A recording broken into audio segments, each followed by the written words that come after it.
ہمارے بورڈ کے سابق صدر اور عالم اسلام کے عظیم ترین امام مفکر اسلام حضرت مولانا سید ابو الحسن علی ندوی نے کلکتے کے ایک اجلاس میں، جس میں میں بھی شریک تھا، اس میں انہوں نے مسلمانوں سے، جس میں 5 لاکھ مسلمانوں کا مجمع تھا، اس میں انہوں نے مسلمانوں سے کہا تھا ہم حکومت سے کہیں گے، اور 1 بار کہیں گے، اور 2 بار کہیں گے، اور 3 بار کہیں گے، اور صاف صاف کہیں گے کہ آپ مسلم پسند اللہ کو ختم نہیں کر سکتے، آپ قانون شریعت میں تبدیلی نہیں کر سکتے، آپ یکساں سول کوڈ کو نافذ نہیں کر سکتے۔ اس ملک کے آئین نے ہر قوم کو، ہر اقلیت کو حق دیا ہے کہ وہ جس مذہب پر چاہے، جس تہذیب پر چاہے عمل کرے، اس کو پروپیگیٹ کرے، آپ اس کو بدل نہیں سکتے۔ ہم حکومت سے کہیں گے اور بار بار کہیں گے، لیکن انہوں نے اس کے بعد کہا تھا مسلمانوں ہم حکومت سے کہیں گے 1 بار 2 بار 3 بار، لیکن ہم تم سے کہیں گے 10 بار، اور حکومت کے اگر ہم ہاتھ پکڑیں گے تو اے مسلمانوں ہم تمہارا گریبان پکڑیں گے۔ اس کے بعد جو کچھ انہوں نے کہا تھا، میں اپنے لفظوں میں اس کو آپ سے کہنا چاہتا ہوں، کون سا قانون ہے جو آپ کو اس پر مجبور کرتا ہے کہ آپ اپنے بچوں کو اعلیٰ تعلیم نہ دلوائیں؟ کون سا قانون ہے جو آپ سے یہ کہتا ہے، بھارت سرکار کا یا مہاراشٹر سرکار کا کون سا قانون ہے جو آپ سے کہتا ہے کہ آپ اپنی شادیوں میں فضول خرچیاں کریں، آپ ذرا سے غصے میں آ کر اپنی عورتوں کو طلاق دے دیں، اور وہ بھی 3 طلاق دے دیں، جو تمام مسالک کے نزدیک حرام کام ہے؟ کون سا قانون ہے جو آپ سے کہتا ہے کہ آپ اپنے وقت کو برباد کریں، اپنے مال کو برباد کریں، اپنی آمدنی کو برباد کریں؟ کون سا قانون ہے جو آپ سے کہتا ہے کہ آپ پان مسالہ کھائیں اور تمباکو کھائیں اور اپنی صحت کو خراب کریں؟ کون سا قانون ہے جو آپ سے کہتا ہے کہ آپ ضرور اپنے بیٹے کی شادی میں اپنی جس بہو کو آپ لے کر آ رہے ہیں اس کے ماں باپ کا خون چوس لیں، جہیز کا مطالبہ کریں؟ آپ خود شریعت کے قانون پر عمل نہیں کریں اور اس کے بعد آپ حکومت سے مطالبہ کریں کہ تم شریعت کے قانون پر عمل کرو، یہ 100% ناانصافی ہے،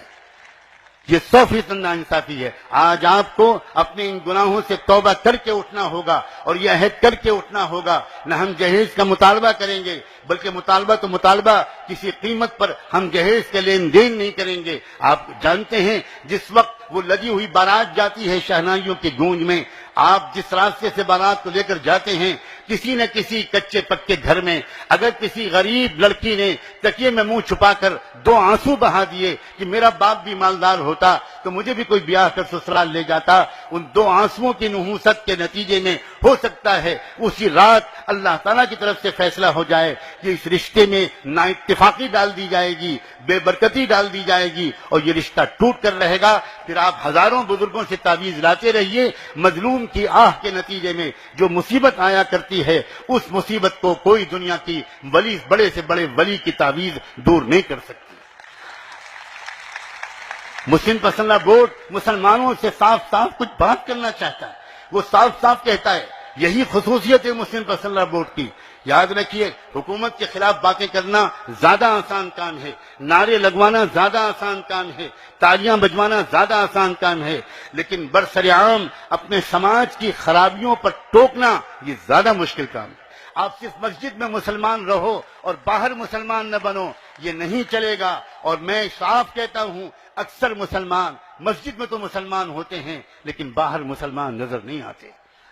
آپ نے کیوں کبھی نہیں سوچا کہ مسجد کے دروازے پر جب ہم نکلتے ہیں تو کتنی ہماری بھارت کے سماج کی نان مسلم بہنیں اور بچیاں اپنے جگر کے ٹکڑوں کو لے کر کھڑی ہوتی ہیں، اور اس انتظار میں کہ نماز پڑھ کے نمازی آئے گا، پھونک چھوڑ دے گا، میرے بچے کا بخار اتر جائے گا۔ کبھی آپ نے سوچا یا پوچھا کہ یہ بہنیں اور بچیاں آپ کے گھروں میں آ کر پھونک کیوں نہیں چھڑواتی، آپ کی دکانوں پر آ کر پھونک کیوں نہیں چھڑواتی؟ میں آپ کو اس کا جواب بتاتا ہوں، میں نے بہت سوچا ہے اور بہت پوچھا ہے۔ یہ اس کا جواب یہ ہے کہ وہ اتنا یہ بات جانتی ہیں کہ مسلمان اتنی ہی دیر تک مسلمان رہتا ہے جتنی دیر تک وہ مسجد میں رہتا ہے، اس لیے وہ مسجد سے نکلتے ہی پھونک چھڑوا لینا چاہتا ہے۔ وہ جانتا ہے کہ یہ مسلمان جس وقت دکان پر بیٹھے گا یہ بھی جھوٹ بولے گا، یہ بھی دھوکہ دے گا، یہ بھی کم ناپے گا، یہ بھی بہوؤں بیٹیوں کو دیکھے گا، اور اس وقت اس کی پھونک میلی ہو جائے گی، اس گندی پھونک سے اس کے بچے کا بخار نہیں اترے گا۔